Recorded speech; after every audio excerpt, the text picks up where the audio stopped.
business as usual is not working. It's human caused and it can be human corrected. Yeah. And the good news about global heating is that we can fix the problem.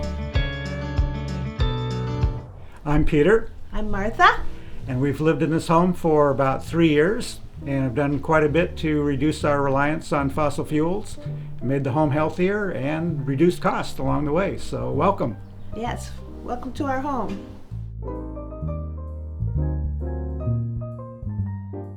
This home was built in 1988 and it had many good features. It has really good green bones. Yeah, It has overhead solar tubes in the ceilings, it has skylights, and it has the fans in 2 different rooms that help efficiency in the wintertime warming and summertime cooling. Dual pane windows and weather stripping along the exterior doors, and very well insulated. The home is extremely well insulated. Yes, it is.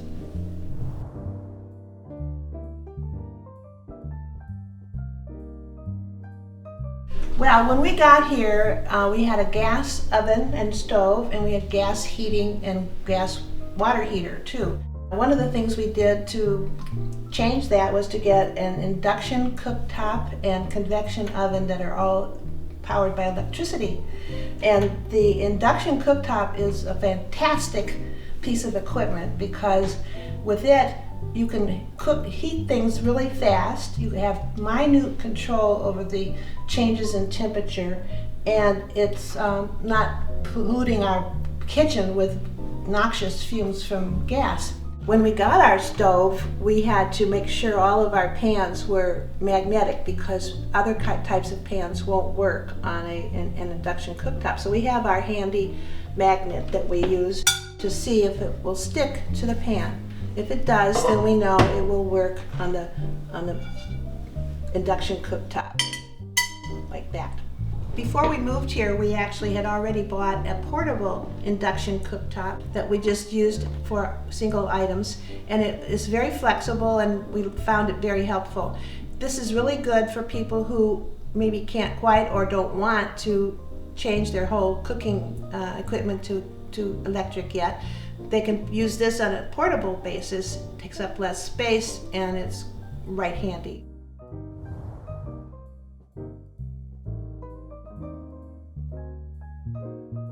So very recently we replaced both our heating and cooling system and our water heater. We had an old gas water heater that was from 2003, 19 years old, and replaced it with this heat pump water heater. I want to point out too that eWeb has a rebate program, $800 per water heater. So you can find water heaters through that program, heat pump water heaters for $1,200. So you end up paying $400 for your water heater, and eWeb supplies an $800 check.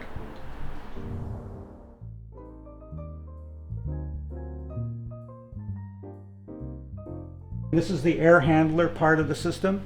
The heat pump itself is mounted on a pedestal outside the home. It actually draws heat out of the air, and it can do that in very low temperatures. They work so much in the background you don't even know they're on. Regarding carbon emissions and cost of operation, the carbon emissions on a gas system are about 5 tons per year. On this system, it's 0.6 tons per year. So you're almost 10 times fewer carbon emissions with the electric heat pump system compared to a gas system. In terms of saving money and reducing carbon, actually electric cars I think are a top priority to think about acquiring, because zero emissions on the electric car. A typical gas car produces about a ton of emissions for every 3,000 miles of driving. But the money savings is incredible, because this car can fully charge on $8 worth of electricity and go 240 miles. We were really not happy with our landscaping the way it was, and we wanted a change, and we found J.R. Morgan, and he did a fabulous job. My name is J.R. Morgan, and I'm the owner of Morganic Roots Eco Firm. We specialize in design, education, and ecoscaping. We do a lot of regenerative landscaping.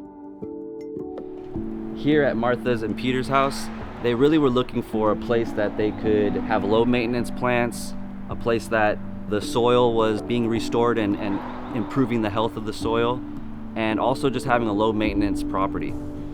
One of the best things about this property is that we were able to maximize space.